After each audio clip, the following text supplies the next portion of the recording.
আপনারা সংবিধান, শপথ, শৃঙ্খলা এবং কমান্ডের প্রতি অবিচল থাকবেন। পিলখানায় বিডিআর সদর দপ্তরে সংগঠিত বেদনা বিধুর অধ্যায় আজও আমাদের হৃদয় এক গভীর ক্ষত হিসাবে রক্তক্ষরণ ঘটায়।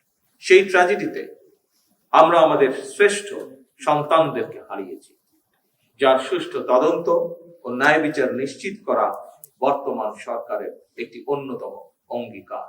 এমন বাস্তবতায় আজ আমি আপনাদের আশ্বস্ত করতে চাই, রাজনৈতিক কারণে কিংবা ন্যায় ও ন্যায্যতার ব্যত্যয় ঘটিয়ে যদি আপনাদের কারো প্রতি কোনো অবিচার করা হয়ে থাকে, বর্তমান সরকার সেটি যথানিয়মের প্রতিকার করার চেষ্টা করবে ইনশাআল্লাহ। কারণ আমরা মনে করি এটি কেবল একটি প্রশাসনিক পদক্ষেপই নয়, বরং সশস্ত্র বাহিনীর চেইন অফ কমান্ড এবং নৈতিক ভিত্তি প্রতিষ্ঠার জন্য একটি ইতিবাচক উদ্যোগ। আগামীতে আর কেউ কখনো অনিয়মের শিকার হবেন না, এটা আমাদের সরকারের প্রতিশ্রুতি ইনশাআল্লাহ। উপস্থিত বাহিনী প্রধানবৃন্দ, উপস্থিত অফিসার, উপস্থিত সৈনিকবৃন্দ, আমিও সেনা পরিবারেরই সন্তান। সঙ্গত কারণে সশস্ত্র বাহিনীর মনোজগতের সঙ্গে আমি নিবিড় সম্পর্ক অনুভব করি। এই বাহিনীর প্রতিটি সদস্যদের কল্যাণ ও তাদের পরিবারের সামাজিক নিরাপত্তার বিষয়ে অবশ্যই বর্তমান সরকার গুরুত্বের সাথে বিবেচনা করবে। সশস্ত্র বাহিনীর অবকাঠামোগত উন্নয়নের পাশাপাশি বর্তমান সরকার সশস্ত্র বাহিনীর সদস্যদের কল্যাণ, পরিবার, বাসস্থান, চিকিৎসা, প্রশিক্ষণ, ক্যারিয়ার উন্নয়ন এবং অবসরোত্তর মর্যাদাকেও গুরুত্বের সঙ্গে বিবেচনা করতে চায়। সশস্ত্র বাহিনীর জন্য একটি আধুনিক বেতন কাঠামো প্রণয়ন করার পরিকল্পনা আমাদের রয়েছে।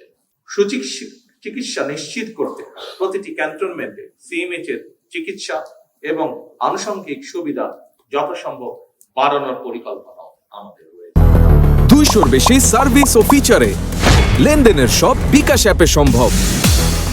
দুর্গম এলাকায় দায়িত্বরত সদস্যদের পরিবারের নিরাপত্তা এবং তাদের সন্তানদের উন্নত শিক্ষা নিশ্চিত করতে শিক্ষা প্রতিষ্ঠানে ভর্তি এবং বৃত্তির সুযোগ বাড়ানোর পরিকল্পনা আমাদের রয়েছে। শহীদ, যুদ্ধাহত এবং অবহেলিত পরিবারগুলোর মর্যাদা এবং পুনর্বাসন বর্তমান সরকারের অগ্রাধিকার তালিকার একটি। সেনানিবাসগুলোতে আবাসন এবং জীবনযাত্রার মান উন্নয়ন সহ তৃণমূল পর্যায়ে সেনা সদস্যদের জন্য অবসরোত্তর সামাজিক নিরাপত্তা ও আত্মমর্যাদাশীল অবস্থান নিশ্চিত করাও বর্তমান সরকার এ ব্যাপারে সচেতন। বর্তমান সরকার ইতিমধ্যেই অবসরপ্রাপ্ত সেনাদের জীবনমান উন্নয়নে তাদের দীর্ঘদিনের প্রত্যাশা অনুযায়ী 1 র্যাঙ্ক 1 পেনশন নীতি চালুর ব্যাপারে নীতিগতভাবে আমরা একমত। উপস্থিত সশস্ত্র বাহিনীর অফিসার এবং সৈনিকবৃন্দ, এবার আমি আপনাদের সামনে কিছু কৌশলগত দিক নির্দেশনা রাখতে চাই। আপনারা সংবিধান, শপথ, শৃঙ্খলা এবং কমান্ডের প্রতি অবিচল থাকবেন। আমাদের সকলকে মনে রাখতে হবে, চেইন অফ কমান্ড, ডিসিপ্লিন এবং পেশাদারিত্ব সশস্ত্র বাহিনীর সফলতার মূল চাবিকাঠি। সুতরাং নিজেদের পেশাগত দক্ষতা ক্রমাগত উন্নত করার কোনোই বিকল্প নেই। আধুনিক যুদ্ধক্ষেত্রে কেবল প্রযুক্তি দিয়ে নয়, বরং কৌশল এবং দক্ষতা দিয়ে মোকাবেলা করতে হয়। এর জন্য প্রয়োজনীয় আন্তঃবাহিনী সমন্বয় এবং কৌশলগত চিন্তা শক্তির সংমিশ্রণ থাকতে হবে। অবশ্যই জনগণের সঙ্গে আপনাদের সম্পর্ক হবে আস্থা, বিশ্বাস ও গভীর দায়িত্ববোধের। এর ভিত্তিতেই গড়ে ওঠা এক অটুট বন্ধন। এই বন্ধনই আপনাদের শক্তি এবং প্রেরণা হিসাবে কাজ করবে।